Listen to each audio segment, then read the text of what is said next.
दोस्तों, जैसा कि आज यूपीपीएससी का जो पेपर जीएस का है वो हो चुका है और जीएस के पेपर के बाद सबसे ज़्यादा जो प्रश्न उठ रहा है और जो सबसे ज़्यादा आप सर्च करेंगे वो ये है कि क्या सेफ स्कोर हो सकता है इस एग्ज़ाम में।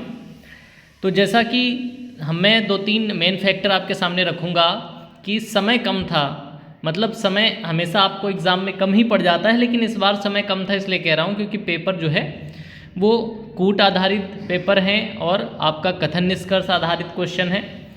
तो बहुत सारे जो ऐसे क्वेश्चन हैं जो आपके टाइम टेकिंग रहे, पेपर थोड़ा लेंदी रहा। हालांकि प्रश्नों का स्तर बहुत ऊपर नहीं है, प्रश्नों का स्तर सामान्य है, लेकिन क्योंकि कूट में और कथन निष्कर्ष में और इस तरीके से जब लंबा प्रश्न बनाया जाता है तो थोड़ा समय लगता है।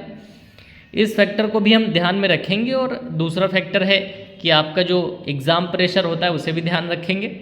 इन चीज़ों को ध्यान में रखते हुए अगर बात करें कि क्या कितने सही प्रश्न करने पर बच्चा जो है कट ऑफ को क्वालिफाई कर सकता है अपनी कैटेगरी में, तो वो हम लोग यहाँ बात करने वाले हैं कि कितने सही प्रश्न आपके होने चाहिए आपकी कैटेगरी में।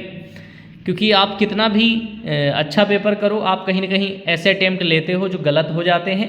तो मैं मानता हूँ कि अगर किसी बच्चे ने 130 से 135 प्रश्न अटैम्प्ट लिए होंगे, सामान्य बच्चा जो तैयारी करने वाला है उसका अटैम्प्ट 130 से 35 के आसपास रहता है, तो उसमें से कुछ प्रश्न गलत होंगे, आप गलत के नंबर काटोगे, उसके बाद आपकी जो कट ऑफ बनेगी, सामान्य बच्चों की कट ऑफ को ही कट ऑफ मानता हूँ। कुछ एक्स्ट्रा ऑर्डिनरी होते हैं और कुछ बिलो एवरेज होते हैं तो उन्हें कंसीडर नहीं करते। जो कट ऑफ रहती है वो एवरेज बच्चों के हिसाब से रहती है। तो इस हिसाब से हम देखने वाले हैं कि कट ऑफ क्या रहेगी। इससे पहले अगर पहली बार आए हो चैनल पे तो चैनल सब्सक्राइब करके जाना, क्योंकि यहाँ पर स्ट्रेटजी, कट ऑफ और जितने भी यूपी स्टेट के एग्ज़ाम होते हैं सबसे संबंधित अपडेट आपको मिलते रहते हैं। अब बात करेंगे यहाँ पर कि आपकी कट ऑफ क्या रह सकती है। तो आप देखिए, मैं यहाँ पर नंबर ऑफ़ क्वेश्चन ले रहा हूँ, नंबर ऑफ़ क्वेश्चंस, ठीक है।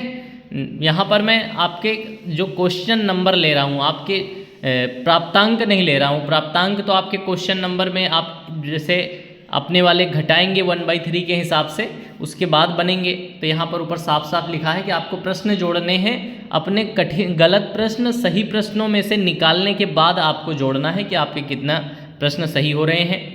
यूआर की बात करें तो बच्चा 98 से 100 के आसपास अगर सही प्रश्न बैठ रहे हैं उसके गलत वाले प्रश्न हटाने के बाद, तो वो बच्चा अपने आप को सेफ समझे।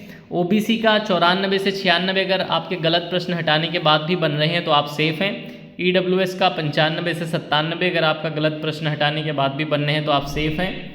और एससी की बात करें तो अगर आपके 88 से 90 प्रश्न सही बन रहे हैं गलत वाले हटाने के बाद तो आप भी सेफ हैं। और एसटी की बात करें तो 78 से 80 प्रश्न आपके सही बन रहे हैं गलत वाले प्रश्न हटाने के बाद, तो आप भी सेफ हैं। ये सारा सेफ है, सेफ कट ऑफ ही बताया मैंने, मतलब कि इससे ऊपर के जाने की संभावना बहुत कम है, इससे नीचे ही रहेगी कट ऑफ। क्योंकि मैंने आज तक जितनी भी कट ऑफ बताई हैं, कट ऑफ हमेशा वहीं पे रहेगी, उससे ऊपर नहीं जाती है। लोग कहते हैं कि जो यूट्यूब पे कट ऑफ बताई जाती है बहुत कम करके बताई जाती है व्यूज़ के लिए, लेकिन इस चैनल पे आपको ऐसा नहीं मिलेगा।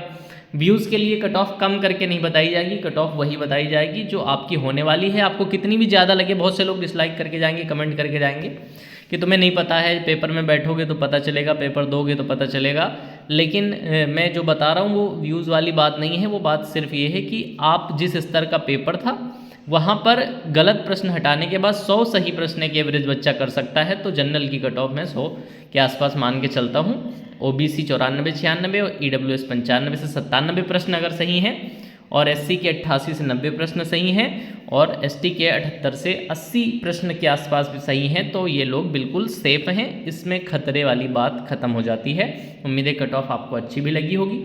चैनल पे पहली बार आए हैं तो सब्सक्राइब करके जाना। पढ़ने वाले बच्चों के हिसाब से कट ऑफ है, और जिन बच्चों की तैयारी बहुत अच्छी नहीं हो पाई थी, कम प्रश्न कर पाए हैं, मोस्टली वो डिसलाइक करेंगे, कमेंट करेंगे। मैं उन्हें ज़्यादा उनकी बात का बुरा भी नहीं मानता हूँ, क्योंकि कभी कभी ऐसा फ्रस्ट्रेशन में होता है जब आप एग्ज़ाम की तैयारी करो, एग्ज़ाम में कोई दिक्कत हो जाए। तो मैं आपकी संतुष्टि के लिए बता दूँ कि जो ये कट ऑफ है ये एक्सपेक्टेड मेरे क्वेश्चन हैं। अगर यहाँ से आपको लगता है कि 2 नंबर नीचे चली जाएगी या 2 क्वेश्चन नीचे चली जाएगी कि जनरल की कट ऑफ तो भाई 95 क्वेश्चन से ऊपर नहीं जाएगी, आपको अगर ऐसा लगता है तो मैं कहीं नहीं कहूँगा कि आप गलत हैं, आप सही हो सकते हैं, बिल्कुल हो सकते हैं। लेकिन अभी वर्तमान स्थिति जो है, अभी कुछ घंटे पहले एग्ज़ाम हुआ है, बहुत ज़्यादा रिव्यूज़ नहीं मिले हैं, लेकिन पेपर का जो स्तर है उस हिसाब से बताया गया है। बाकी आपको फिर से अपडेट किया जाएगा, जैसे ज़्यादा रिव्यूज़ मिलेंगे, ज़्यादा लोग कमेंट करेंगे, उनका स्कोर क्या है, तो उस आधार पर इसमें 2-3 प्रश्न आगे पीछे किया जा सकता है। बाकी जो गुंजाइश थी मैंने कर दिया है। उम्मीद है कट ऑफ सही होगी। Thank you for watching this video.